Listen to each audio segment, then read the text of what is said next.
اعوذ باللہ من الشیطان الرجیم بسم اللہ الرحمن الرحیم اللہم وفقنا لما تحب وترضى واجعل عاقبت امورنا خیرا ولا تکلنا الى انفسنا طرفت عین ابدا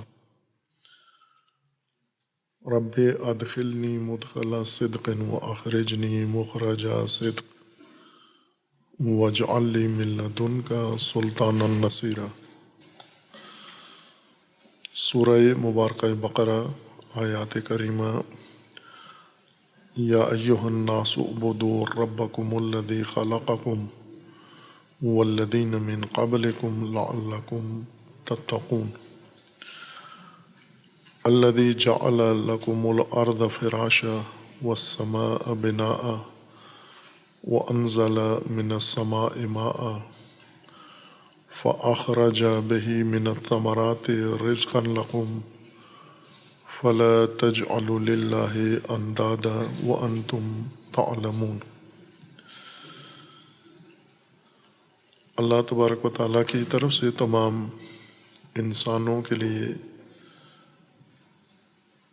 ہدایت کا آغاز حکم عبدیت و حکم عبادت سے ہوتا ہے۔ عبدیت و عبادت آمادگی اطاعت کی ہے انسان کے لیے، اور یہ اطاعت بھی اس آیہ کریمہ میں اطاعت رب ہے۔ رب پرورش دینے والی ہستی یا ذات جو ناقص مخلوق کو کمال تک پہنچائے، مرحلہ بے مرحلہ، درجہ بے درجہ، اور اسے اپنے مقصود تک پہنچائے۔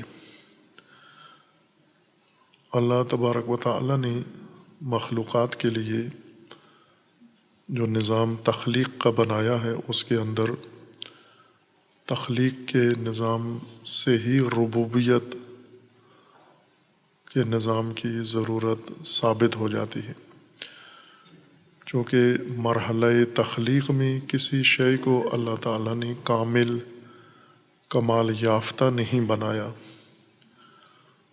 اس کی خلقت استعداد، قابلیت و صلاحیت سے آغاز کی ہے اور پھر اسے تدریجاً کمال تک پہنچایا ہے۔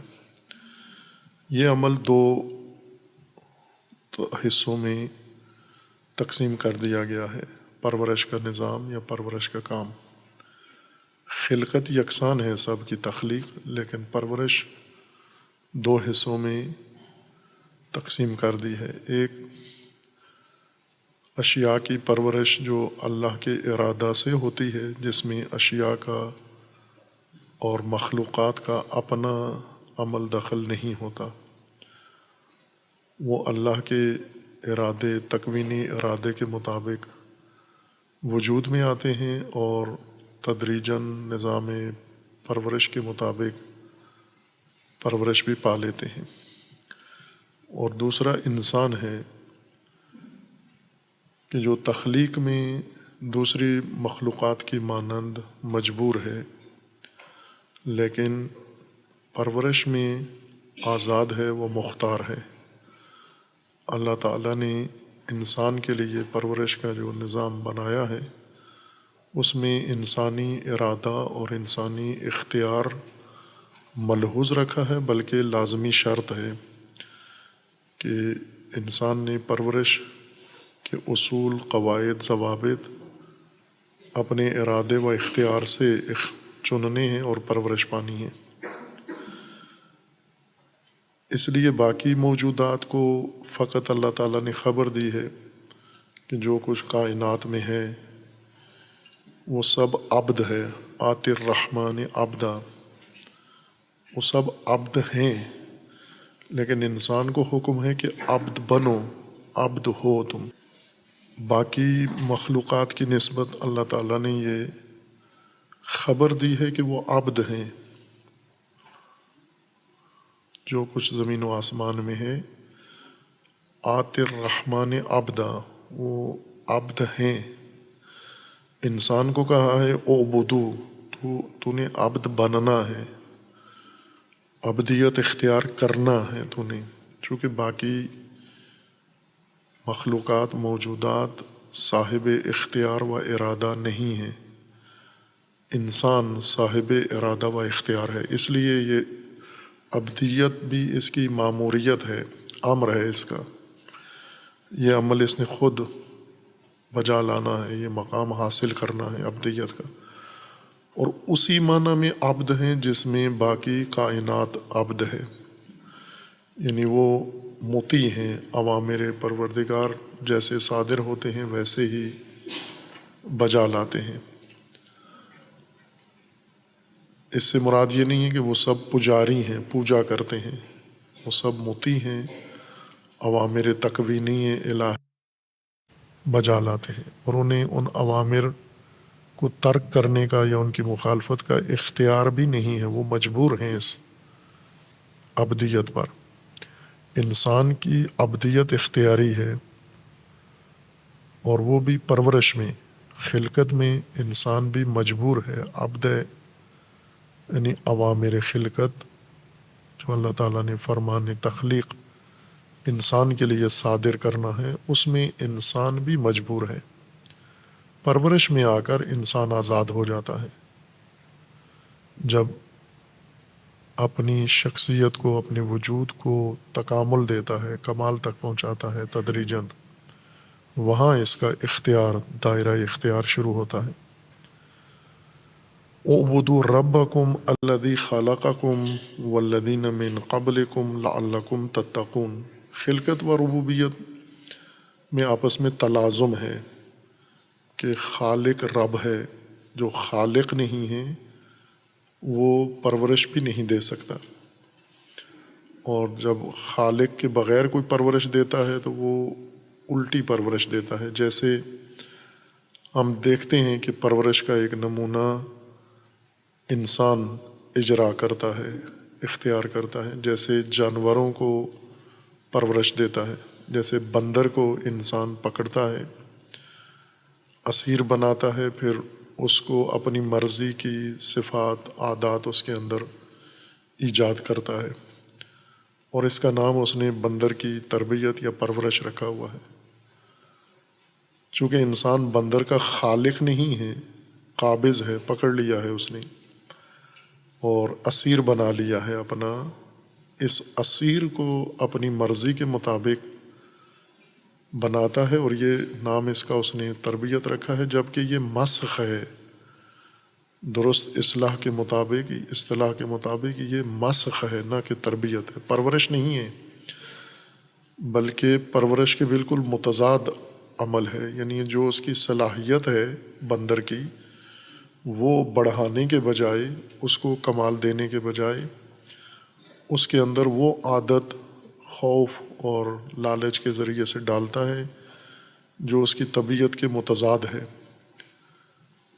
اور اس طرح انسان پرورش کرتا ہے، اور انسان جب انسانوں کی پرورش کے لیے نظام بناتا ہے تو ایسے ہی کر رہا ہے جیسے انسان بندر بناتا ہے. بندروں کی طرح وہ لوگ جو خالق نہیں ہیں وہ بندروں کی طرح ہی باقی انسانوں کو بناتے ہیں، اور اس کا نام تربیت رکھا ہے. یعنی دوسرے لفظوں میں مسخ کرتے ہیں، اور اس مسخ کرنے کو تربیت یا پرورش کا نظام دیتے ہیں جو طبیعت و فطرت کے برخلاف ہے. جیسے جاری انسانوں کا اپنا بنایا ہوا پرورشی نظام ہے، تعلیم جس کا سب سے بنیادی حصہ ہے، تہذیب ہے، اور باقی جو رسوماتی یا آبائی یا جو بھی انسانوں کے اندر رائج تربیتی پرورشی نظام ہے، وہ اسی طرح ہے جیسے انسان بندر پالتا ہے یا بندر کی پرورش کرتا ہے، یعنی مسخ کرتا ہے اس کو. یہ کیوں ہوتا ہے؟ اس لیے کہ یہ خالق نہیں ہے. انسان کا خالق نہیں ہے، اور جن چیزوں کو بھی انسان رب بنا لیتا ہے وہ اس کے خالق نہیں ہے. وہ پہلی گمراہی یہ پیدا ہوتی ہے کہ جو غیر خالق ہے اسے انسان رب کا درجہ دے دیتا ہے، وہ رب نہیں ہے۔ اور اس ابدیت کا جو نتیجہ قرآن نے ذکر فرمایا ہے لعلکم تتقون، انسان کی اپنی حفاظت ہے، اور تقوی حفاظت ہے، خاص حفاظت ہے جس کے مطابق انسان مہلک خطرات سے بچتا ہے۔ اور یہ وہ حفاظت ہے جو انسان نے خود، یہ تدبیر بنائی اللہ نے ہے لیکن اختیار انسان نے کرنی ہے، تقوی۔ اور مہلک ترین خطرہ انسان کو یہیں سے پیدا ہوتا ہے کہ جب اللہ کے علاوہ، خالق کے علاوہ رب اختیار کر لیتا ہے، اس کی گمراہی، اس کی ہلاکت اور تباہی یہیں سے شروع ہو جاتی ہے۔ خواہ وہ اپنے ماں باپ کو رب بنا لے، اپنے حکمرانوں کو رب بنا لے، روحانی پیشواؤں کو رب بنا لے، علماء کو رب بنا لے، حبر و راہب کو رب بنا لے، فرائنہ کو رب بنا لے، کسی طاقت کو رب بنا لے، کسی مملکت کو رب بنا لے۔ انسان جب بھی یہ حماقت کرے گا، اللہ کے علاوہ، خالق کے علاوہ جب رب چنے گا، اس کی تباہی و بربادی شروع ہو جاتی ہے وہاں سے۔ یعنی اللہ کے علاوہ جب انسان رب اختیار کرتا ہے تو اس کا ضرر رب کو نہیں ہوتا، اس کا نقصان اللہ کو نہیں ہے، انسان کو ہے، کہ انسان نے ایک غیر رب کو رب چنا ہے، یعنی ایک ایسے شخص کو یا ایسی شے کو رب بنا لیا ہے جو پرورش دہندہ نہیں ہے، جس کے پاس نہ وسائل پرورش ہیں، نہ نظام پرورش ہے، نہ قانون پرورش ہے، نہ صلاحیت ہے اس کے اندر کسی شے کو پروان چڑھانے کی یا پرورش دینے کی۔ یہ ایسے ہی ہے جیسے کسی انسان نے انتہائی مہارت کے کام کے لیے کسی اناڑی آدمی کو انتخاب کر لیا ہو، جسے گاڑی چلانے کے لیے ایک شخص چن لیا ہے جس کو گاڑی چلانا نہیں آتی، تو یہ خود ایک ہلاکت ہے۔ اور آئے روز یہ ہلاکتیں ہم اپنی آنکھوں سے دیکھتے ہیں اور سنتے ہیں خبروں میں کہ ڈرائیونگ کے حادثات کے اندر کتنی جانیں روزانہ جاتی ہیں ہر شہر کے اندر۔ پاکستان جیسے ملک میں یہ تعداد روزانہ کی حد سے زیادہ ہے، اور اس کی بڑی وجہ یہی ہے کہ جس کام کے لیے مہارت رکھنے والے فرد کی ضرورت تھی وہاں اناڑی آدمی رکھ لیا، دھوکے میں، جھوٹ کی وجہ سے، غلط بیانی کی وجہ سے، یا لاپرواہی کی وجہ سے انسانی جان کو بے قیمت سمجھ کر اس کام کے لیے ایسا بندہ رکھ لیا۔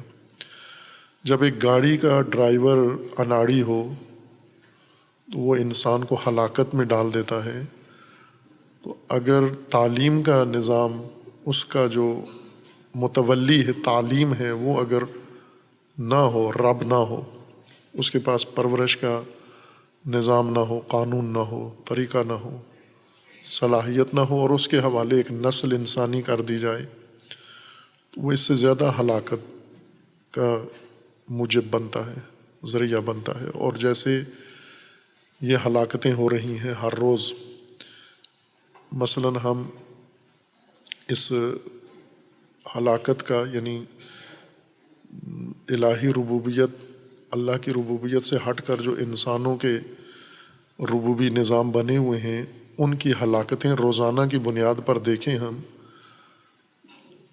ایک مردم شماری کریں، ہم گمراہ لوگ، تباہ لوگ جو اس نظام میں آتے ہیں، پیدا ہوتے ہیں، پیدائش کے وقت ان کے والدین بہت خوشی مناتے ہیں، لیکن آج وہ مجرم ہیں، وہ چور ہیں، وہ ڈکیت ہیں، وہ قاتل ہیں، وہ زانی ہیں، وہ فاسد ہیں، وہ منحرف ہیں، وہ بگڑے ہوئے ہیں، وہ فسادی ہیں، اتنے کہ وہ خوشیاں منانے والے والدین بھی بیزار ہیں اور اللہ سے دعا کرتے ہیں کہ اے کاش یہ پیدا نہ ہوتے۔ وہ والدین جو خود اتنے تربیت یافتہ نہیں ہیں، یوں نہیں کہ خود بہت صالح ہیں اور اولاد فاسد ہے اور اس سے بیزار ہیں، بلکہ خود بھی درجے میں اولاد سے تھوڑے سے ہی کم ہیں، لیکن اولاد اتنی تباہ ہے کہ باوجود اس کے کہ والدین خود فساد کا شکار ہیں، لیکن اولاد کا فساد ان کو بھی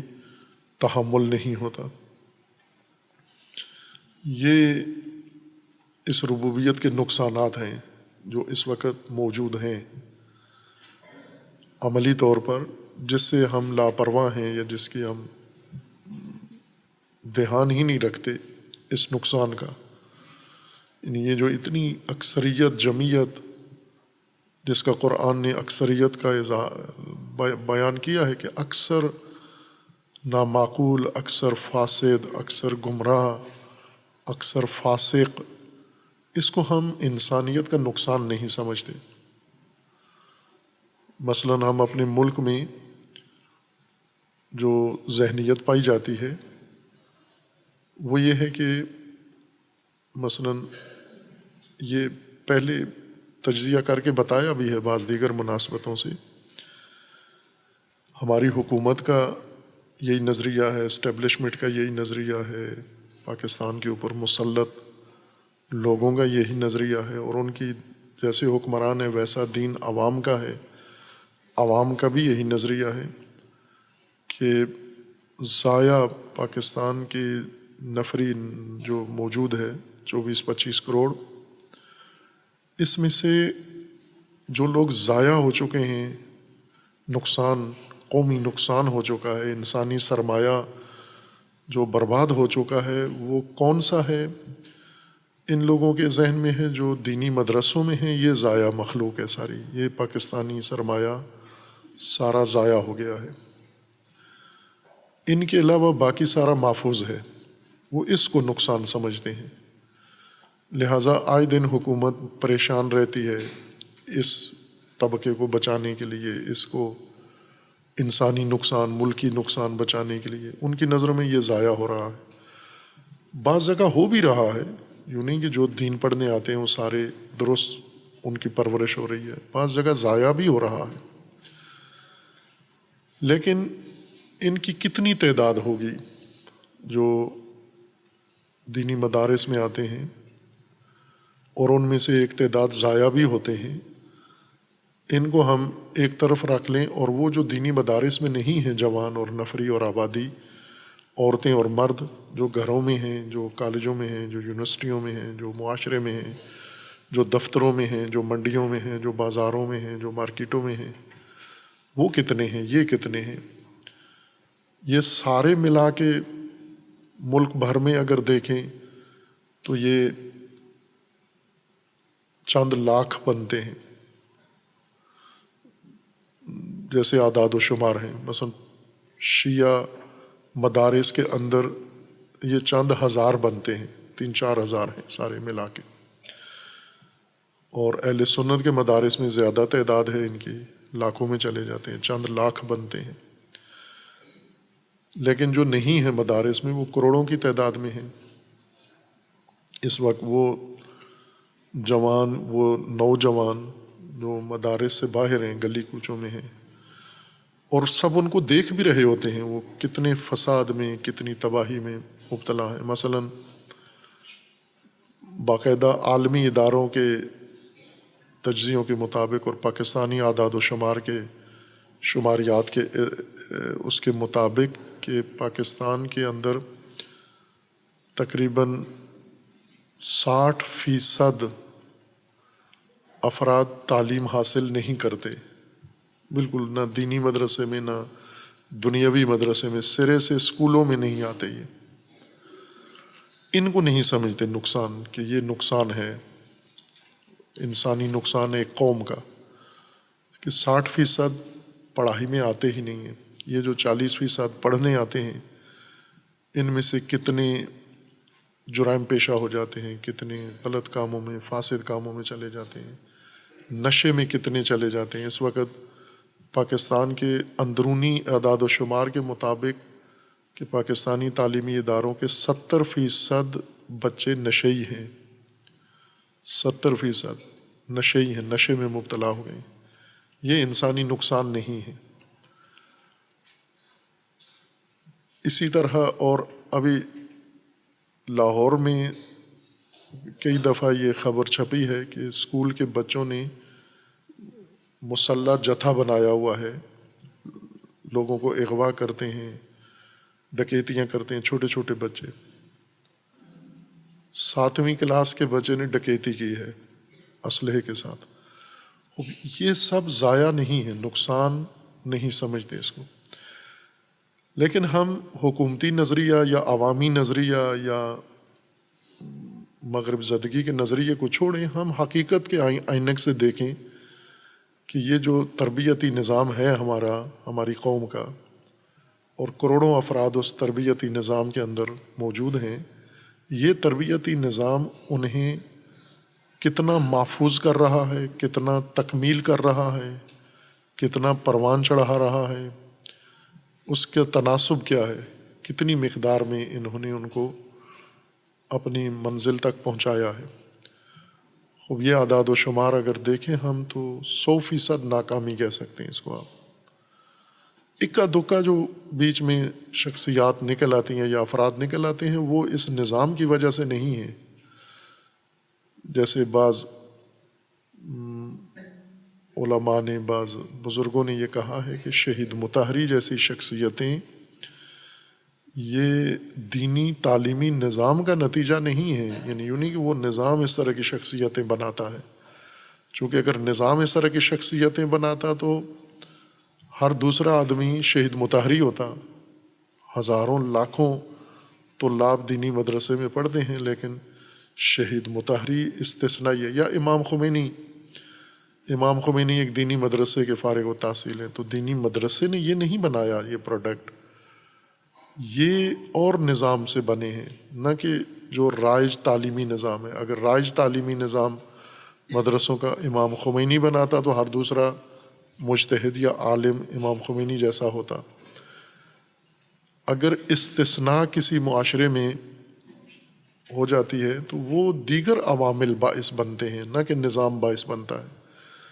عمومی طور پر اگر ہم دیکھیں کہ ہمارا پرورشی نظام ناکام ہے، سرے سے ناکام ہے، انسان بنانے میں ناکام ہے، انسان نہیں بنا سکے ہمارا پرورشی نظام۔ اس کی وجہ یہ ہے کہ جو اصلی پروردگار ہے، پرورش دہندہ ہے، اس سے نہیں لیا یہ نظام ہم نے۔ یہ نظام ہمارے اپنے تجربات، ہماری تقلید کا نتیجہ ہے۔ ہم نے کچھ آبا و اجداد کی تقلید میں یہ پرورشی نظام اختیار کیا ہے، کچھ دیگر اقوام سے مستعار لیا ہے، کچھ دیکھا دیکھی بھیڑ چال کے تحت لیا ہے، کچھ اپنا ذہن استعمال کر کے یہ پرورشی نظام بنایا ہے، جس کا نتیجہ 100% ناکامی ہے۔ لیکن اسی پر قائم ہیں، اسی پر جا رہے ہیں، اسی ربوبی سلسلے کو جاری رکھے ہوئے ہیں۔ اصل رب ہمارا کون ہے؟ جس کے پرورشی نظام کو ہم اختیار کیے ہوئے ہیں، وہ ہمارے رب ہیں۔ جن کے پرورشی نظام کو ہم نے اپنا لیا ہے، اطاعت کر لی ہے، مان لیا ہے، اور اس کے ماننے کے لیے آمادہ ہیں، یہ سب ہمارے ارباب ہیں، یہ رب ہیں ہمارے۔ اس لیے قرآن کریم نے یہ فرمایا ہے کہ ارباب کو، یعنی جو مومن، کسی بھی مذہب و مسلک کے مومن آپس میں طے کریں، معاہدہ کریں، وہ یہ ہو کہ ہم کسی انسان کو، وہ عالم ہو، نبی ہو، فرشتہ ہو، فرشتے کو رب نہیں مان سکتے آپ، فرشتے سے نہیں لے سکتے تربیتی اور پرورشی نظام، نبی کو رب نہیں اختیار کر سکتے آپ، نبی کو رب نہیں، معلم، نظام الہی ربوبی نظام کا معلم ماننا ہوگا آپ کو، نبی کو، نہ کہ رب ماننا ہوگا۔ امام کو جو اللہ کی طرف سے منسوب ہیں، رب نہیں مان سکتے آپ۔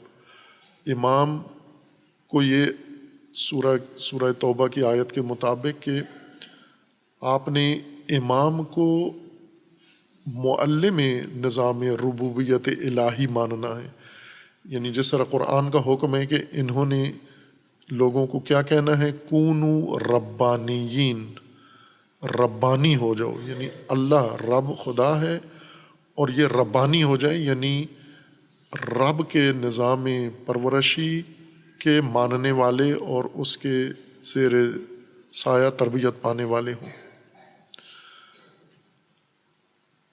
تعلیم، انبیاء کا کام ہی تعلیم تھا، یعلمہم الکتاب والحکمہ۔ انبیاء کو جو اللہ تعالیٰ نے اسلوب دیے ہیں، جو راستے روشیں سکھائی ہیں، اور انبیاء کی مہارت ہی یہی ہے، انبیاء کا ہنر ہی یہی ہے کہ اللہ کے نظام ربوبیت کے مطابق انسان کی پرورش کرتے ہیں، ربانی بناتے ہیں۔ اور انسان جب ربانی بنتا ہے علماء انبیاء کے ذریعے سے، یہ عبد ہے، یہ ہے عبادت اصل میں، نظام پرورشی اللہ کا لے لینا، پوجا نہیں ہے۔ پوجا کا کہیں بھی اللہ تعالیٰ نے ہمیں حکم نہیں دیا، چونکہ پوجا میں تربیت نہیں ہے، پوجا میں کوئی نتیجہ نہیں ہے، انسانی نتیجہ نہیں ہے۔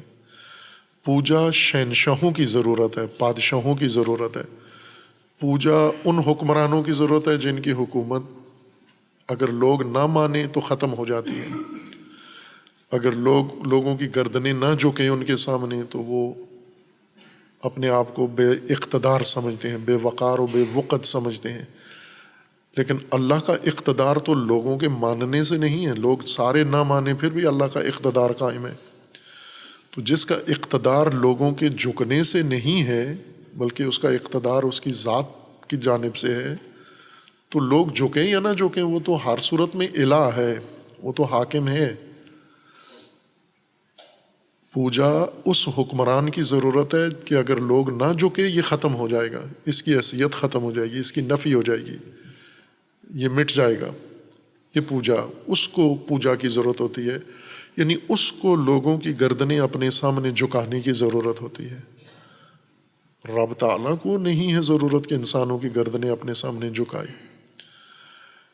اب انسانوں کو اگر رب کے سامنے عابد بنانا ہے، عبد بنانا ہے، تو وہ یوں نہیں کہ جھکیں تاکہ اللہ کا اقتدار قائم رہے، بلکہ رب کی اطاعت کریں تاکہ انسان تکامل پائے، انسان پرورش پائے، انسان اپنے مقصد تک پہنچے جس کے لیے خلق کیا گیا ہے، چونکہ اس کے تکامل کا نظام اللہ تعالیٰ نے مقرر فرمایا ہے، اور اس آمادگی کا اظہار کرے انسان۔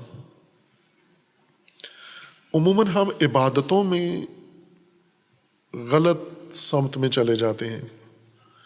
شہید مطہری رضوان اللہ تعالیٰ علیہ ایک بہت اچھی کتاب، اخلاقی کتاب جو کئی صدیوں تک نصابی کتاب ہے، ابھی بھی ہے، شہید مطہری فرماتے ہیں اس کتاب کو نکال دینا چاہیے ہمیں نصاب سے، بلکہ اس سے بھی شدید سخت جملہ بیان فرمایا ہے کہ یہ کتب ضالہ میں سے شمار کرنی چاہیے اس نسل کے لیے، پچھلی نسلوں کے لیے تربیتی نصاب، اس موجودہ نسل کے لیے بے تربیتی شمار کیا جائے، کہ وہ کتاب جو انسان بناتی ہے وہ الہی شخصیت نہیں بناتی، وہ ایک اور شکل بنا دیتی ہے۔ جیسے مثلاً ہیں اس طرح کا نصاب کو، چونکہ ہم تنقیدی لوگ نہیں ہوتے، تعبدی ہوتے ہیں، دینی طبقہ اس کے اندر ایک کمزوری یہ ہے، یا دینی تعلیمی نظام میں یہ کمزوری ہے کہ یہ تنقیدی صلاحیت پروان نہیں چڑھاتے، بھیڑ چال زیادہ پسند کرتے ہیں، یعنی آنکھیں بند کر کے، کان بند کر کے، سمن بکمن عمیون، مرید چاہیے نا ان کو، مرید، بہترین مرید وہ ہوتا ہے گنگا بہرا اندھا، جو پیر کا فساد دیکھے لیکن وہ فارسی تعبیر کے مطابق کہ شتر دیدی نہ دیدی، یعنی وہ کسی شخص کا اونٹ گم ہو گیا اور وہ اونٹ کسی ظالم جابر نے پکڑ لیا، وہ اونٹ لوگوں نے دیکھا، وہ اونٹ پکڑ کے لے جا رہا ہے، گواہی دی جا کر، تو اب قاضی کے سامنے جب گئے، قاضی نے کہا کہ تمہارا اونٹ اس نے پکڑا، اس نے کہا جی گواہ کون ہے، اس نے گواہ حاضر کیے کہ یہ گواہ ہیں۔ ادھر سے وہ ظالم جس نے اونٹ پکڑ لیا تھا، قبضہ کر لیا تھا، اس نے آنکھیں دکھائیں اور اسے کہا کہ تم نے جو اونٹ دیکھا ہے نہیں دیکھا ہے، شتر دیدی نہ دیدی، یعنی یہ تمہارا اونٹ دیکھنا یہ نہ دیکھنا ہے، تم قاضی کو بتا دو کہ میں نے کوئی اونٹ نہیں دیکھا، یعنی جو اونٹ دیکھا ہے وہ تم نے نہیں دیکھا ہے۔ اوپر سے وہ ڈنڈا تھا، تلوار تھی، گن تھی، تو اسے پوچھا قاضی نے کہ تو نے اونٹ دیکھا ہے؟ تو اس نے کہا نہیں دیکھا ہے، یعنی جو اونٹ اس نے دیکھا ہے وہ نہیں دیکھا ہے۔ اس طرح مرید اس طرح کے ہوتے ہیں جو فساد دیکھتے ہیں، نہیں دیکھا، انہوں نے نہیں دیکھا یہ سب کچھ۔ اب یہ سیاسی پیر جو ہیں، اب سیاستدانوں کا فساد، گند، یہ ویڈیو، یہ آئیڈیو، کیا ان کے مریدوں کے پاس نہیں ہے؟ دیکھی ہیں انہوں نے، زیادہ دوسروں سے زیادہ دہرا کے دیکھی ہیں، چونکہ ان کے پیر کی ہیں، لہذا گندی ویڈیو، ننگی ویڈیو، فاسد ویڈیو دیکھی ہیں، اور دیکھ کر انہوں نے جو دیکھی ہیں یہ نہیں دیکھی ہیں۔ جو سیاسی لیڈر کا فساد دیکھا ہے یہ نہیں دیکھا ہے انہوں نے، شتر دیدی نہ دیدی۔ خوب اس طرح اگر کسی نسل کی پرورش کی جائے کہ اس نے جو دیکھا ہے اندیکھا کر دے، جو سنا ہے ان سنا کر دے، جو سمجھا ہے ان سمجھا کر دے، اسی کو قرآن کہتا ہے صم بکم عمیٌ۔ یہ مسخ ہیں، یہ تربیت نہیں ہے، یہ پرورش نہیں ہے، یہ مسخ کر دیے ہیں آپ نے۔ اگر انسان کو اللہ نے دیکھنے کی صلاحیت دی ہے تو آپ دیکھنے کی صلاحیت کو پروان چڑھاؤ کہ مزید گہرائی میں دیکھے ہر چیز کو۔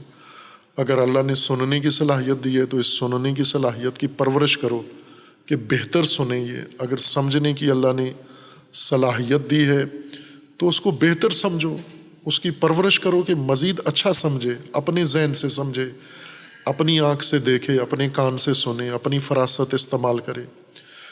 یہ تو تربیت نہیں ہے کہ زیر تعلیم، زیر تربیت انسانوں کی پرورش کو بند کر دو، ڈبے بنا دو ان کو، اور انہیں مردہ سمجھ کر تلقین ان کے ذہن میں ڈال دو کہ یہ بات ہے اور اس کے علاوہ کوئی بھی نہیں ہے۔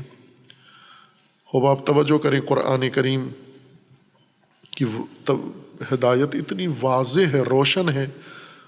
اگر یہ خود اپنے ذہن سے قرآن سمجھنا شروع کریں، ابھی جو ہی قرآن کھولتے ہیں تو فوراً کھول کے یہ کہتے ہیں کہ یہ فلاں نے کیا کہا تفسیر میں، فلاں نے کیا کہا، پہلے یہ دیکھو خود قرآن کیا کہہ رہا ہے اور تم کیا سمجھ رہے ہو، پھر اس کی تکذیب تصدیق کے لیے کسی اور کی طرف رجوع کر کے دیکھ لو کہ جو میں سمجھا ہوں وہ درست سمجھا ہوں یا نہیں سمجھا ہوں۔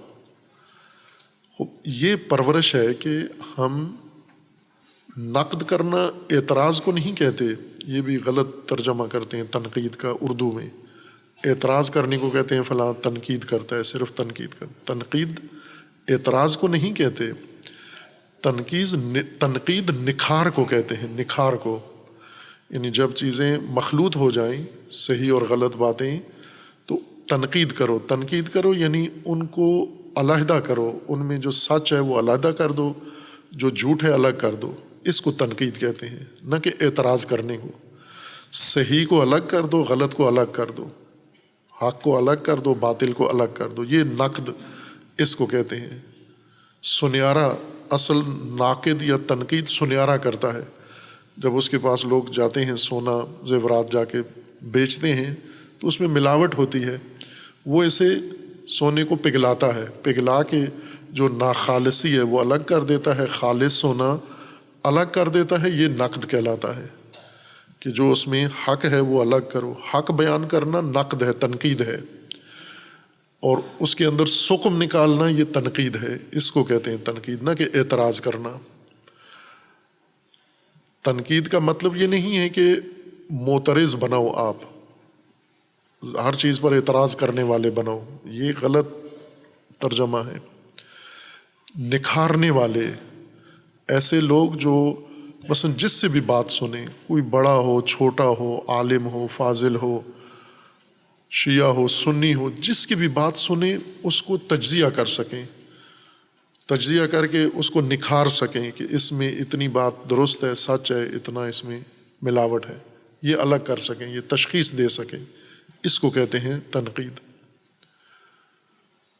خوب ہم جو جس پرورشی نظام میں ہم مصروف ہیں، آنکھیں بند کر کے بھیڑوں کی طرح، بکریوں کی طرح، ہمیں ریوڑ کی طرح ڈگریاں دے کے عالم فاضل بنایا ہے، اس میں پرورش کہاں گئی؟ انسانیت نے کتنا رشد کیا اس نظام تربیت میں،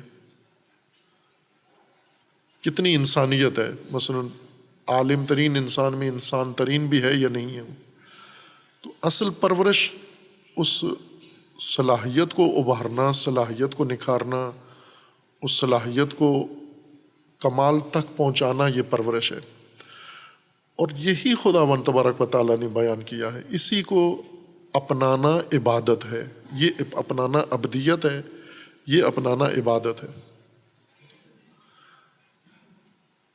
اگر یہ کام کر لیا کسی نے، وہ عبد خدا ہے، وہ آت الرحمن عبدا، یہ بھی رحمان کے سامنے، اللہ کے سامنے عبد بن کر آیا ہے۔ لیکن پجاری ہے، اگر یعنی پرورش نہیں پا رہا، تربیتی نظام نہیں اپنایا ہوا، ترک کر کے پوجا میں دن رات لگا ہوا ہے، یہاں پوجا کر کر کے تھکتا ہے، کعبے چلا جاتا ہے، وہاں شروع کر دیتا ہے جا کے۔ خوب یہ ساری عمر پوجا میں لگا رہے، کوئی صلاحیت، کوئی استعداد تو پروان نہیں چڑھی اس کی۔ پوجا ڈٹ کے کی ہے اس نے۔ پوجا حکمرانوں، ان حکمرانوں کی ضرورت ہے جو لوگوں کی گردنیں زبردستی جھکاتے ہیں تو ان کا نظام چلتا ہے۔ رب کی ضرورت نہیں ہے پوجا، چونکہ نہ بھی کریں اطاعت رب کی تو اس کا نظام اقتدار قائم ہے، اس کی کائنات قائم ہے اور اس کا نظام حکومت قائم ہے۔ انسان کے نہ ماننے سے اس کی کائنات میں کوئی فرق نہیں پڑتا۔ انسان اتنی معصیتیں کرتا ہے پھر بھی منظومہ شمسی چل رہا ہے، اللہ کا نظام اپنی جگہ چل رہا ہے اور چلنا ہے اس نے، اور چلتا رہے گا، چونکہ اس کا حاکم اللہ کی ذات ہے۔ انسانی عمل سے اس کے اقتدار میں کوئی، اللہ کا اقتدار مضبوط نہیں ہوتا۔ مثلا تمام انسان روئے زمین کے عبد خدا بن جائیں، جھک جائیں اللہ کے سامنے، اللہ کے نظام میں مضبوطی نہیں آتی، اور نعوذ باللہ سارے سرکش ہو جائیں، اس کے نظام میں کوئی کمزوری نہیں آتی۔ وہ غنی ہے، وہ بے نیاز ہے، جو کچھ اس نے بنایا ہے وہ انسان کے لیے ہے، انسان نے عبدیت سے فائدہ اٹھانا ہے۔ اس گردن جھکنے کو اللہ کو کوئی فائدہ نہیں پہنچنا، تربیت پانے سے انسان کو فائدہ پہنچنا ہے۔ اور اس تربیتی نظام کو اللہ تعالیٰ نے خوبصورتی سے بنایا بھی ہے، اور بنا کر اسے انبیاء کے ذریعے، معلمین کے ذریعے پڑھایا بھی ہے، تعلیم بھی دی ہے۔ لیکن آگے جب اطاعت کی باری آئی، وہاں نہیں ہوا یہ کام۔ اطاعت کے وقت ترک کر دیا، اطاعت نہیں کی، عبدیت اختیار نہیں کی، آمادگی نہیں تھی۔ اس وجہ سے ہم بظاہر جو زبانی کلامی دین ہے، وَمِنَ النَّاسِ مَن يَقُولُ آمَنَّا بِاللَّهِ وَبِالْيَوْمِ الْآخِرِ وَمَا هُمْ بِمُؤْمِنِينَ، زبانی جنہوں نے رٹا لگایا ہوا ہے ہم مومن ہیں، اللہ کا فرمانے نہیں ہو، مومن نہیں ہو تم، اس لیے کہ تم نے وہ سارا کچھ اختیار ہی نہیں کیا، اس نظام کو اپنایا ہی نہیں ہے، تم نے زبانی دعوے کرتے ہو ہم مومن آمنا، اللہ کا فرمانے نہیں ہو، مومن نہیں ہو تم۔ خب ظاہر ہے یہ جواب تو ہمیں تو یہیں دے دیا گیا، قرآن کریم نے دے دیا گیا کہ یہ جو زبانی جمع خرچ ہے یہ تو یہیں کہہ دیا کہ آپ عملی طور پر کس کی ربوبیت میں ہو، نہ کہ کس کی پوجا کر رہے ہو۔ ربوبیت کس کی ہے، پرورش کا نظام کس کا ہے، اور اس سے کتنی پرورش ہو رہی ہے، وہ تناسب کتنا ہے، اس طرف توجہ کتنی، اس طرف دھیان کتنا ہے تمہارا۔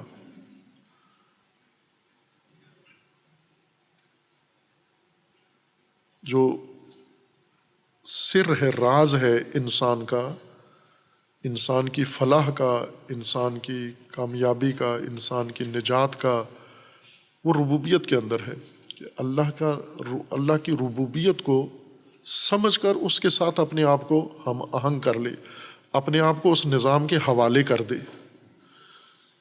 اللہ کا نظام ربوبی جو ہے اس کے حوالے کر دے اپنے آپ کو۔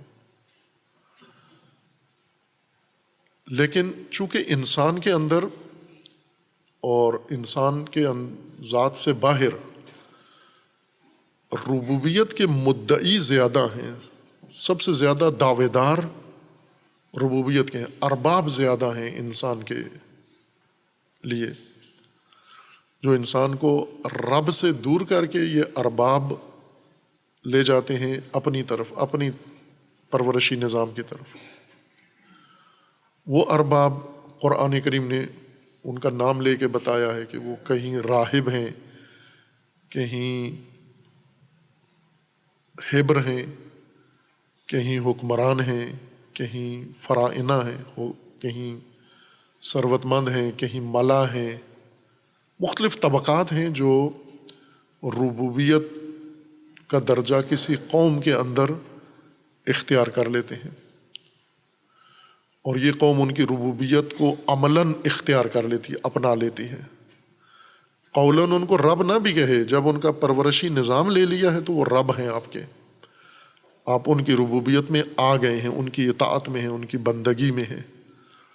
مثلاً ہم روزہ رکھے ہوئے ہیں، روزہ رکھ کے پرورش کس کی، تعلیم کس کی لے رہے ہیں، تربیت کس کی لے رہے ہیں، اپنی صلاحیتوں کو، کن صلاحیتوں کو نکھار رہے ہیں، کس اسلوب کے ساتھ نکھار رہے ہیں۔ بے شک روزہ رکھا ہوا ہو، روزہ کس کے کہنے پہ؟ اللہ کے کہنے پہ رکھا ہوا ہے، تو اللہ کے کہنے پہ جو روزہ رکھا ہے تو عبد ہو گئے ہو اللہ کے؟ نہ، عبد تو اس وقت ہونے کہ جب نظام اللہ کا لے لیں آپ۔ اکثر ہمارے مفسرین اور علماء قرآن کریم کی تفسیر کے ضمن میں بعض کا رخ اس کی اصلی جہت سے ہٹا دیتے ہیں۔ مثلاً تفاسیر میں زیادہ تر رجحان علماء کا، مفسرین کا، بڑے بزرگ مفسرین کا، وہ ہوتا ہے کلامی، علم کلامی، یعنی اعتقادی تفسیریں زیادہ کرتے ہیں۔ اعتقادی تفسیر میں اس کا رخ فوراً علم کلام نے جو مباحث کو بنیاد قرار دیا ہے، علم کلام نے، قرآن نے نہیں، علم کلام نے،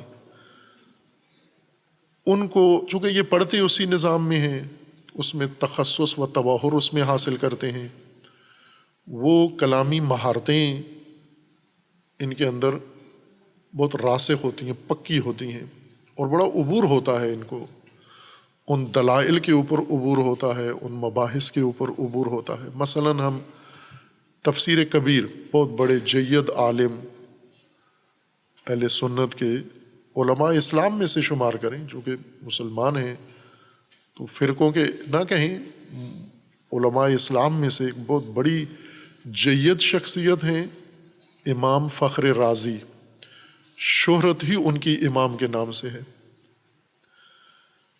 امام رازی نام ہی ان کا، شہرت ہی امام سے ہے، اور جچتا بھی ہے یہ لفظ ان کے ساتھ، چونکہ علمی تبحر، علمی تخصص، بے نظیر علمی تخصص ہے ان کا۔ اس وجہ سے تمام فرق، تمام مذاہب کے علماء ان کے سامنے خاضع ہوتے ہیں، امام رازی کے سامنے۔ مگر جو فرقہ باز ہیں، جو فرقوں کی بنیاد پر سوچتے ہیں، یہ نہیں دیکھتے کہ علم کتنا ہے، تخصص کتنا ہے، مہارت کتنی ہے، اس کو نہیں دیکھتے، بلکہ زیادہ تر وہ یہ دیکھتے ہیں فرقہ کون سا ہے۔ اگر مثلا شیعہ ہے اور بہت بڑا سنی عالم ہے، اس کی بالکل کسی چیز کے قائل نہیں ہے، وہ ایک دم ان کے نزدیک صفر ہے، یہ غلط شخصیت ہے، یہ وہی ڈبہ ہے جو اس کو تشخیص ہی نہیں ہے کہ کسی جگہ علم یا تخصص یا مہارت اگر موجود ہے تو اس کو انسان سمجھ کے اس کا اعتراف کرے. جیسے ابھی مثلاً اہل مغرب نے سائنس میں ترقی کی ہے تو اس ترقی کو ماننا، تشیع سے نکل جائیں گے آپ اگر یہ کہیں کہ یہ کمپیوٹر انہوں نے بنایا ہے، یہ جہاز انہوں نے بنایا ہے، یہ ٹیکنالوجی انہوں نے بنائی ہے، یہ معجزاتی قسم کے کام، یہ راکٹ انہوں نے بنائے ہیں. یہ مان لینا انسان کا اسلام ضائع ہو جاتا ہے. اگر ایک عیسائی یا ایک ملحد سائنس میں ترقی کرتا ہے تو آپ اس کے گیت گاتے ہیں، آپ اس کے نغمے پڑھتے ہیں.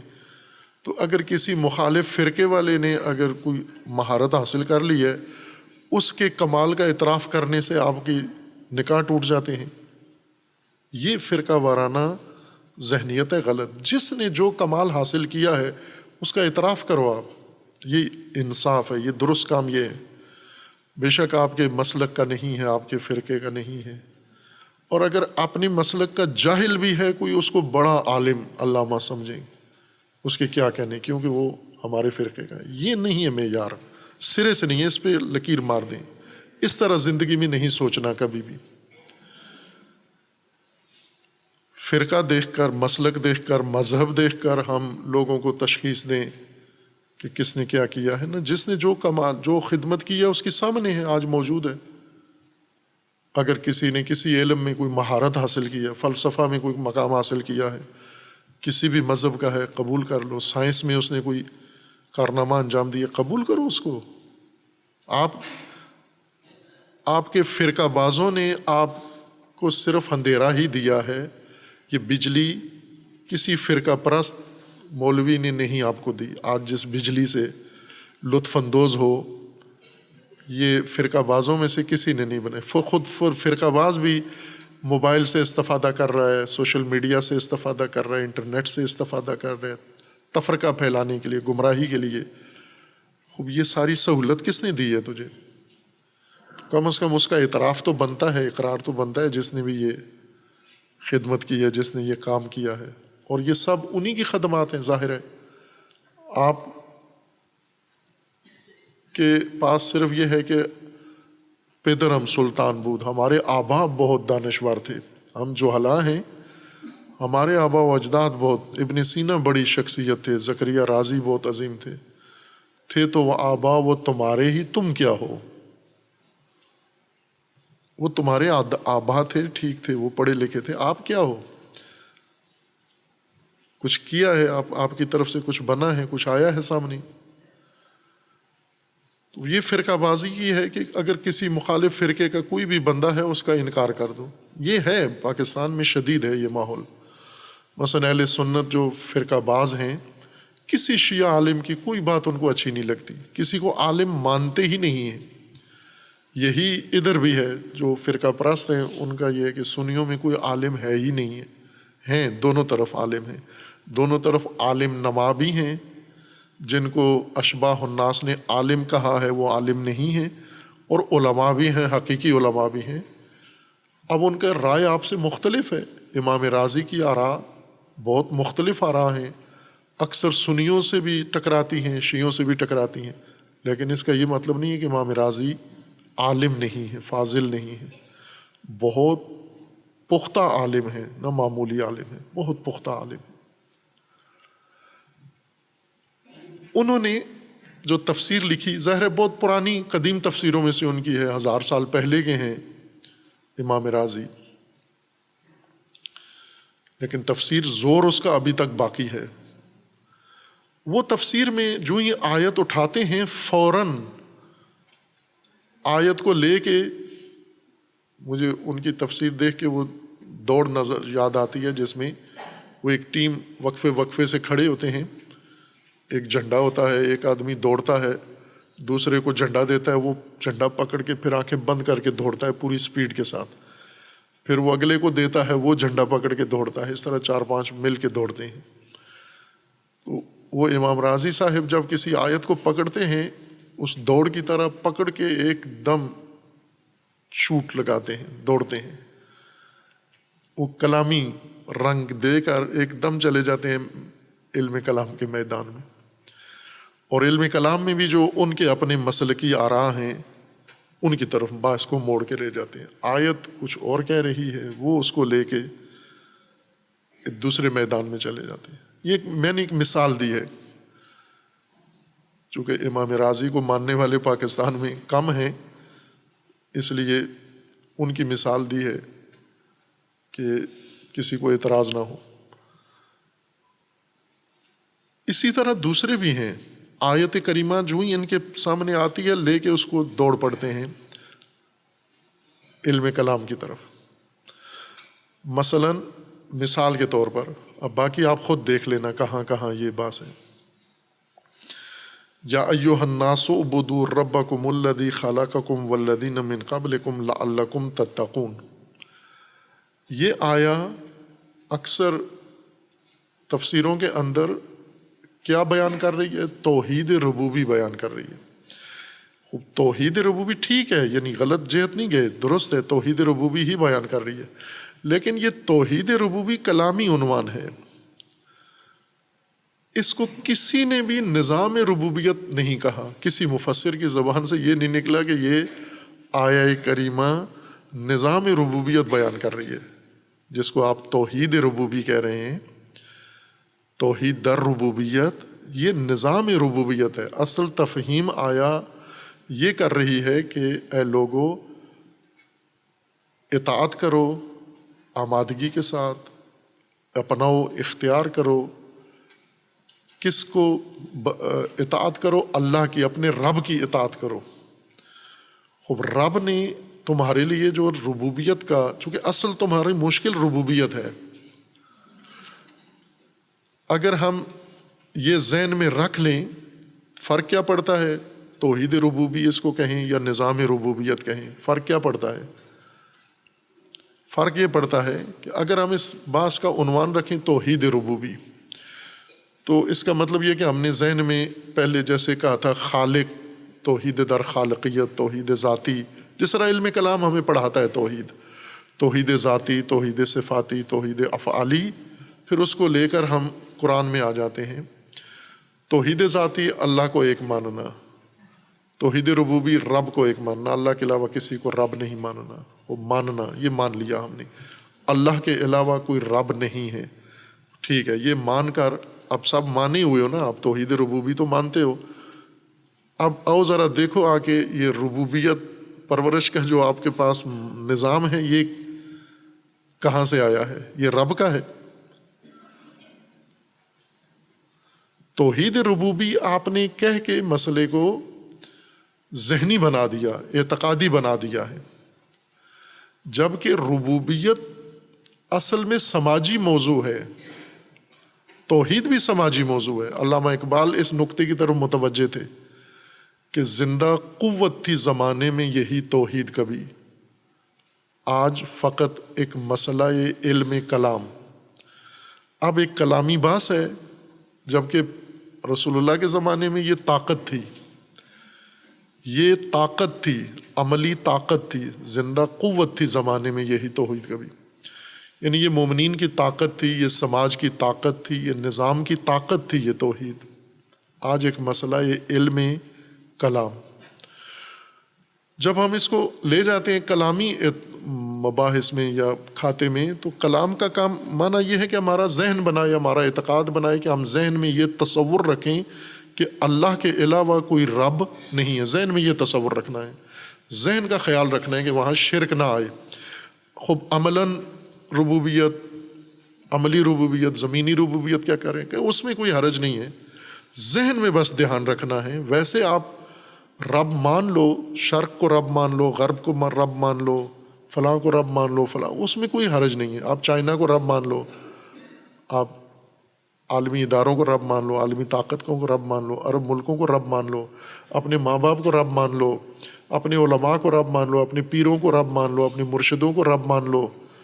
سب کو ماننے میں کوئی حرج نہیں ہے، بس ذہن کا خیال رکھنا ہے کہ یہ جو عملاً رب مانا ہوا ہے یہ ذہن میں نہ آئے آپ کے کہ یہ رب ہیں. ذہن میں کہو اللہ رب ہے، اور عملاً ان کو رب مانو، اطاعت ان کی، یعنی عبدیت ان کی کرو، اطاعت ان کی کرو، نظام ان کا چلاؤ، ذہن میں کہو اللہ رب ہے. اس سے یہ فرق پڑ جاتا ہے. اور اگر ہم یہ کہیں کہ نہ یہ نظام ربوبیت ہے، نظام ربوبیت سے بات ذہن سے نکل کے زمین پہ آ جاتی ہے، کیونکہ نظام ذہن میں تو نہیں ہوتا، نظام زمین پہ ہوتا ہے۔ نظام ربوبیت کا یہ کہنے کا یہ فرق ہے۔ عنوان موضوع کو اگر دیں ہم کہ یہ نظام ربوبیت ہے، بات ذہن سے نکل کے زمین پہ آ جاتی ہے۔ خوب نظام ربوبیت ہے یہ آپ کا نہ فقط اعتقاد ربوبیت، ذہنیت ربوبیت۔ اور قرآن کریم نے جو اللہ تبارک و تعالیٰ کی ربوبیت ذکر کی وہ ساری زمینی ہے نہ ذہنی ہے۔ یہ نہیں کہا کہ تم نے ذہنوں میں ان کو رب قرار دیا ہے لیکن زمین پہ تم میرے اطاعت کر رہے ہو، نہ، ذہنوں میں تم بے شک، جیسے اہل کتاب کو کہا گیا اہل کتاب آپ آؤ، آپ کے ساتھ ہمارے کچھ اشتراکات ہیں، وہ یہ ہیں کہ اللہ نعبد الا اللہ، ہم اللہ کے علاوہ کسی کی اطاعت نہ کریں، ولا نشرک بہ شیئا، کسی کو اس کا شریک نہ ٹھہرائیں۔ اور تیسری شق بہت اہم ہے کہ ہم آپس میں ایک دوسرے کو رب نہ بنائیں، ایک دوسرے کو رب نہ مانیں، ہم ربوبیت کا درجہ نہ دیں، ہم ایک دوسرے کو محکوم اس طرح سے نہ اپنے سامنے کر کے اپنا عبد بنا لیں، ہم یہ نہیں کرنا ہم نے۔ خوب اہل کتاب میں کے ذہن میں تو بات تھی، اہل کتاب ذہن میں ان کے پوچھیں رب کون ہے، کہتے ہیں اللہ۔ جیسے ابھی بعد میں آیات آئیں گی، قرآن کا فرمان ہے کہ اے رسول ان سے پوچھو تمہیں خلق کس نے کیا ہے، کہتے ہیں اللہ نے، کیونکہ ذہن میں تو ہے اللہ، زمین پہ نہیں ہے اللہ، عملاً نہیں ہے، ان کے گھروں میں نہیں ہے، ان کے معیشت میں نہیں ہے، ان کی تعلیم میں، ان کی سیاست میں اللہ نہیں ہے، ان کے ذہنوں میں اللہ ہے۔ اہل کتاب کے ذہن میں اللہ ہے، لیکن معاہدے میں یہ ہو رہا ہے کہ ہم ایک دوسرے کو رب نہیں بنائیں، ہم ایک دوسرے کو رب نہ بنائیں، ہم بعض و نابازا یوں نہیں ہے کہ کبھی یہ پارٹی رب بن جائے، کبھی وہ پارٹی رب بن جائے، کبھی اس جماعت کا رب بن جائے، کبھی اس جماعت کا رب بن جائے، کبھی باپ رب بن جائے، کبھی جانشین اس کا بیٹا نائب بن جائے، رب بن جائے۔ تو یہ سلسلے ہم نے ختم کرنے ہیں، زمین سے جس چیز کو ختم کرنا ہے وہ غیر اللہ کی ربوبیت ہے، یعنی پرورشی نظام غیر اللہ کا اٹھانا ہے زمین سے۔ خوب اب ہم سارے ذہنوں میں توحید، کلام نے، علم کلام نے تھا کہ ذہن کا خیال رکھنا، ذہن میں اللہ کے علاوہ کسی کو رب نہیں کہنا، اور نہیں کہتے، زبان سے اپنے حکمرانوں کو رب نہیں کہنا، لیکن عملاً کس کو کہتے ہیں؟ ربوبیت اور کیا یہی ہے جو عملاً اختیار کی ہوئی ہے آپ نے، اس کو رب کہتے ہیں۔ پس محفوظ نہیں ہیں ہم بہت کچھ گنوا چکے ہیں، بہت کچھ لٹا چکے ہیں۔ اور آپ توجہ کریں کہ مغرب اس سلسلے میں بہت تیز نکلا ہے۔ مغرب نے علم کلام بنا کے ہماری طرف نہیں بھیجا، نظام پرورش بنا کر ہماری طرف بھیجا ہے۔ مثلا جب انگریز آئے یہاں بر صغیر پہ قبضہ کیا تو علم کلام نہیں پڑھایا انہوں نے کہ علم کلام کی اعتقادی باتیں ہمارے وہ کہا تم بناؤ، بلکہ بعضوں کو مدد دی مدرسے بنانے میں کہ اگر تمہارے پاس پیسے نہیں ہیں یہ لو پیسہ، دینی مدرسہ بناؤ اور پڑھاؤ، اپنے مسلک کے مطابق لوگوں کو عقائد مضبوط کرو۔ خود انگریز مدد دیتے تھے ان کو، لیکن نظام تعلیم ان سے لے لیا، کہا نظام تعلیم کے نزدیک نہیں آنا، معیشت کے نزدیک نہیں آنا، سیاست کے نزدیک نہیں آنا، مدرسے میں بیٹھو لکھو، کاغذ فری میں دیں گے، ہم اسٹیشنری فری میں دیں گے آپ کو، بجلی فری میں دیں گے، جتنی ضروریات ہیں آپ کی آپ پڑھو پڑھاؤ، اس زمین کے اوپر کسی نظام میں آپ نے نہیں آنا، یہ نظام ہمارا ہوگا۔ خوب انہوں نے آپ کا عقیدہ تو نہیں خراب کیا، کس انگریز نے آپ کا عقیدہ برباد کیا ہے؟ کسی نے بھی نہیں کیا، لیکن آپ کا زمینی نظام سارا تباہ کر دیا ہے۔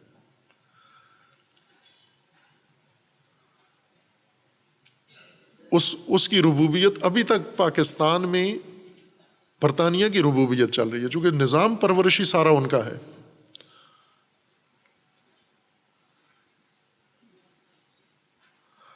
ہم بیٹھ کے اپنے ذہن سلجھا رہے ہیں، اپنے عقیدے بنا رہے ہیں، مضبوط کر رہے ہیں، وہ نظام ہم علم کلام میں لگے ہوئے ہیں، وہ نظام بنانے میں لگے ہوئے ہیں۔ اور عملاً زمین پہ اختیار کس کا ہے؟ زمین پہ اختیار ان کا ہے جنہوں نے نظام بنائے ہیں، نظام بنا کے دے دیے۔ اور یوں نہیں کہ ٹھونسے فوجیں لے کر نہیں آیا ہم پر، مثلا پاکستان پہ کب کسی نے حملہ کیا ہے کہ ہمارا نظام ادھر نافذ کرو؟ ہم نے خود رضا سے، خوشی سے پیسے دے کے ہم یہ نظام ربوبیت ان کا ہم نے چلایا ہوا ہے۔ معیشت ان کی ہے، سیاست ان کی ہے، تعلیم ان کی ہے، عدالت ان کی ہے، تہذیب ان کی ہے، ہر چیز ان کی ہے۔ اسی کو پرورشی نظام کہتے ہیں۔ اسی آغوش میں، اسی گود میں ہم پرورش پا رہے ہیں۔ آپ جو بنا رہے ہیں وہ آپ کے ذہن میں ہے، اس کو آپ کے ذہن سے ان کو کوئی نقصان نہیں ہے، اور آپ کے ذہنیت سے آپ ان سے آزاد نہیں ہیں۔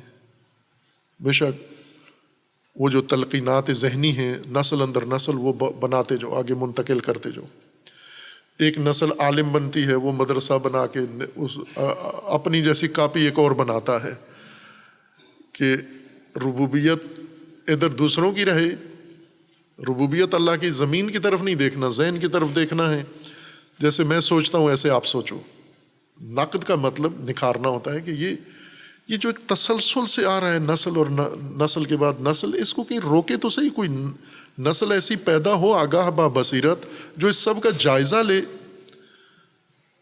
کہ یہ ہم کیا قطار لگا کے اس ہلاکت کی طرف جا رہے ہیں، اور خوش بھی ہیں ساتھ بہت۔ کیوں خوش ہیں؟ جو کہ پوجا کرتے ہیں اللہ کی۔ پوجا نہ، اطاعت کرنی ہے، نظام الہی، نظام ربوبی اختیار کرنا ہے۔ نظام ہمارے تعلیمات دین میں، تربیت میں شامل نہیں ہے۔ نظام کی جگہ ہم نے پوجا کو رکھ دیا ہے۔ اور پھر آپ دیکھیں کہ یہ جو خلا ہے، یہ کن طریقوں سے پورا کرتے ہیں ہم؟ یہ جو نظام کا خلا ہے، اس کو پھر زور لگا کے ہم کبھی معنویات کی پڑیا لے آتے ہیں، اس کے ذریعے سے یہ خلا نظام کا پورا کرو۔ کبھی کس کا سہارا لیتے ہیں، کبھی کس خوشی کا سہارا لیتے ہیں اپنے لیے۔ اور نہایتاً ہم کچھ عرصہ تو اپنی زمین کے اوپر، اپنے ملک میں کوشش کرتے ہیں ان کا نظام ربوبی یہاں چلائیں، لیکن ظاہر ہے کہ نظام ان کا ہے، زمین ہماری ہے، مشکلات پیش آتی ہیں، لہٰذا پھر ٹکٹ لیتے ہیں سیدھے وہیں جو جن کا نظام ہے وہیں پر، جو اپنے آپ کو مکمل سپرد کر دو ان کے، اپنی آئندہ نسلوں کو مکمل سپرد کر دو ان کے نظام ربوبیت کے۔ وہاں جا کے بھی احساس ہوتا ہے پھر کہ ہم اب اس سسٹم میں تو آ گئے ہیں۔ ہم انہوں نے سسٹم بنائے ہیں، توجہ کریں، مغرب نے سسٹم بنائے ہیں، اور ان کے تعلیمی ادارے سسٹم بھی پڑھاتے ہیں، عقیدہ نہیں پڑھاتے۔ مغرب کی یونیورسٹیاں کوئی عقیدہ نہیں پڑھاتے۔ ان میں کچھ لوگ ہیں جو اپنے طور پر اپنے شوق سے عقیدہ بھی بیان کرتے رہتے ہیں، لیکن ان کے سسٹم میں عقیدے کی بات ہی نہیں ہے۔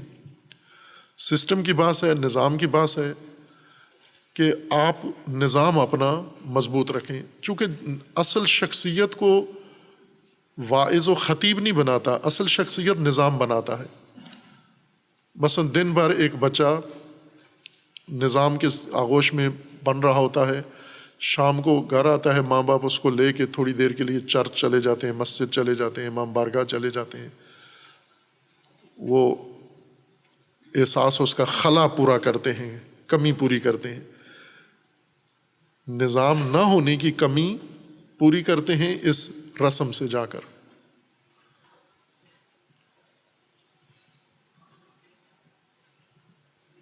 اس خلا سے تو ہم اپنی صرف ایک تسکین، اندرونی ذہنی قلبی تسکین کر رہے ہیں، ورنہ عملاً جو آپ کا ڈھانچہ ہے، آپ کی شخصیت ہے، خصوصاً آپ کا سماج، سسٹم شخص کے لیے نہیں ہوتا، سسٹم سماج کے لیے، معاشرے کے لیے ہوتا ہے، اجتماع کے لیے ہوتا ہے، فرد کے لیے نہیں ہوتا۔ سسٹم، نظام ہوتا ہی سماج کے لیے ہے۔ اللہ تعالیٰ نے بھی اب آیات کریمہ کا لہجہ دیکھیں، یا ایہا الناس، فرد کہاں گیا؟ ناس، ایہا الناس، یعنی اے لوگو، اے انسانیت، انسانی سماج، انسانی معاشرہ، اعبدو، تم سب، اعبدو، تم سب آمادہ ہو، اختیار کرو، ربکم، عبادت یا عبدیت اللہ کی، رب کی اختیار کرو تم۔ رب کہنے کا مطلب یعنی ربوبیت کے لیے، نظام ربوبیت کے لیے اپنے آپ کو عبد بناؤ، عبد نظام الہی بنو، آپ نظام الہی کے عبد بنو۔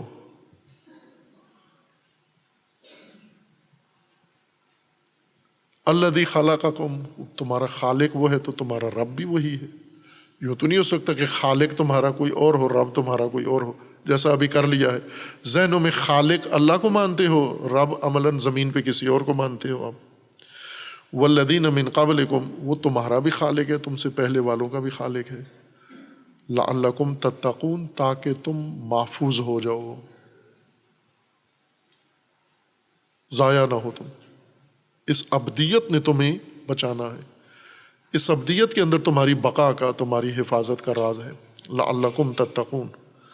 اب آگے پھر اس سے ربوبیت کی تشریح شروع ہو جاتی ہے کہ یہ جو زمین پہ نظام اللہ نے بنایا ہوا ہے، جس میں رہ رہے ہو، کھاتے کسی کا ہو، گاتے کسی اور کا ہو، تم کون ہے تمہارا رب؟ یا ایھا الناس اعبدوا ربکم الذی، پہلے ایک ہے الذی خلقکم، پھر اس کے بعد ہے الذی جعل لکم الارض فراشا والسماء بناء وانزل من السماء ماء فاخرج به من الثمرات رزقا لکم۔ خوب یہ تو تمہارے رب نے، یہ تو تم سمجھ سکتے ہو، اتنی تو عقل ہونی چاہیے تمہارے اندر کہ یہ تمہارے رب نے تمہاری پرورش کے لیے، تمہاری خلقت کے بعد زمین کو تمہارے لیے آمادہ کیا، آسمان کو تمہارے لیے بنایا، پانی نازل کیا، اس سے تمہارے لیے ثمرات اگائے، رزق تمہارا بنایا، یہ سارا کچھ یہی تو ربوبیت ہے، یہی پرورش کا ساز و سامان ہے جو اللہ نے فراہم کیا ہے۔ زمین بھری ہوئی ہے اللہ کے پرورشی نظام سے، تم اس کو کدھر لے کے جا رہے ہو؟ فَلَا تَجْعَلُوا لِلَّهِ أَنْدَادًا، یہ وہ جرم ہے جو ہم سب کر رہے ہیں۔ اللہ کی زمین پر اللہ کی ند قرار دی ہے، ند، یہ نظام جتنے ہیں اس وقت یہ انداد ہیں، یہ انداد ہیں، انداد اللہ، اللہ کے نظام کو چھوڑ کر انداد اللہ کے نظام کو آپ نے لے لیا ہے، جو ند ہیں اللہ کی۔ اپنی، چونکہ قرآن آپ کی ہدایت کے لیے ہے، تاریخی قصے سنانے کے لیے نہیں ہے، ہماری یہ موجودہ نسل کے لیے قرآن ہے۔ آپ یوں سمجھے کہ صرف ہمارے لیے ہے، نہ اس کا پہلوں سے کوئی تعلق ہے نہ بعد والوں سے، صرف ہمارے لیے ہے قرآن۔ خوب یہ جو ہمارے لیے قرآن ہے، یہ ہمیں کہہ رہے ہے کہ آپ انداد اللہ کے نہ بناؤ۔ امام راضی جیسے جو مفسرین ہیں، متبحر علماء، فوراً اس انداد اللہ کو اٹھا کے لے جاتے ہیں علم کلام میں۔ علم کلام نے بتایا ند کیا ہوتی ہے، ضد کیا ہوتی ہے، فلاں کیا ہوتی ہے، مثل کیا ہوتی ہے، نظیر کیا ہوتی ہے، وہ فوراً اٹھا کے بندے کو، جھنڈا جب ان کے ہاتھ آتا ہے آیت، تو اٹھا کے بھاگ کے قرآن سے نکل کے کلام میں چلے جاتے ہیں۔ نہیں نکلنا نہیں، قرآن سے نکل کے بھاگنا نہیں ہے کہیں اور، قرآن سے نکلنا بھی نہیں ہے، قرآن کے اندر ہی رہنا ہے۔ جب قرآن کی خدمت میں آئے ہیں، قرآن کے بارگاہ میں آئے ہیں، اب نکلنا نہیں ہے قرآن سے باہر۔ قرآن کا مطلب لے کے غیر قرآن کے پاس مت جاؤ، نہ کسی فرقے کے پاس جاؤ، نہ کسی عالم کے پاس جاؤ، نہ کسی اور کے پاس، قرآن میں ہی رہو۔ قرآن آخر تک ہاتھ آپ کا تھام کے آپ کو نتیجے تک پہنچا گا۔ یہ اندادا لا تجعلوا، یہ اندادی سسٹم، یہ اندادی نظام، اس کو تشریح تو ایسے کرتے کہ کم از کم اس نسل کو یہ تو پتہ چلتا کہ ہم اندادی نظام میں رہ رہے ہیں۔ ہم ہی ہیں وہ جنہوں نے اللہ کی ند، بنا کے اللہ کے مقابلے میں. ند کا معنی یہی ہے، مقابلے میں بنانا. اللہ کے مقابلے میں نظام بنا کے اور اس کے اندر لطف اندوز ہو رہے ہیں اور رہ رہے ہیں، اور پکے ارادے ہیں کہ اسی میں رہنا ہے. کیوں؟ آخرت کا کیا بنے گا، وہ جنت جہنم، تو وہ تو پارٹی مضبوط ہے نا ہماری. بنی اسرائیل ہمیں بتا گئے ہیں کہ پارٹی مضبوط رکھو، باقی زندگی آزاد گزارو. آپ پارٹی یہ مضبوط ہے آپ کی کہ آپ قبر میں آپ کے آ جائیں گے پیشوا، فرشتوں کو بگھا کے کک مار کے نکال کے اپنا بندہ اٹھا کے بہشت میں، جیسے پاکستان کے سیاستدان تھانے پہ حملہ کر کے اپنا قیدی چھڑا کے لے جاتے ہیں. کتنی توہین ہے یہ پیشواؤں کی، ائمہ کی، انبیاء کی، کہ وہ ہمارے ان سیاستدانوں کی طرح ہیں کہ اگر ان کا بندہ پکڑا گیا تو تھانے پہ حملہ کر کے چھڑا کے لے جائیں گے. لے جاتے ہیں نا، طاقتور لوگ لے جاتے ہیں، غریب آدمی تھانے میں پھنسے نکلتا نہیں ہے. جب مضبوط پارٹیوں کا بندہ تھانے میں پکڑا جائے تھانے پہ حملہ کر دیتے ہیں. یہی ہم نے آخرت کا تصور بنایا ہوا ہے کہ ہماری پارٹی مضبوط ہے، فرشتے پکڑیں گے، تھانے پہ حملہ ہوگا، ہمیں آزاد کرا کے لے جائیں گے. یہ نعتیں جو آپ خود بھی پڑھتے ہو، اور یہ نعتوں میں یہی مضمون ہوتا ہے کہ تھانے سے چھڑا کے لے جائیں گے. جب اندادہ ندی نظام بنا لیا ہے، مقابلے میں اللہ کے نظام بنا کے پھر یہ ساری باتیں کرتے ہو. فَلَا تَجْعَلُوا لِلَّهِ اندادا وَأَنْتُمْ تَعْلَمُونَ، اور یہ آپ جانتے ہو کہ ند بنا کے اللہ کے مقابلے میں نظام بنا کے کھڑے ہوئے ہو، بیٹھے ہوئے ہو، اور اس میں خوش ہو کہ ہم مسلمان ہیں، ہم مومن ہیں. نہ، آپ کو لوٹنا ہے اللہ کی اطاعت و اللہ کی عبدیت و اللہ کی بندگی کی طرف. وصلی اللہ علی محمد وآلہ الطیبین.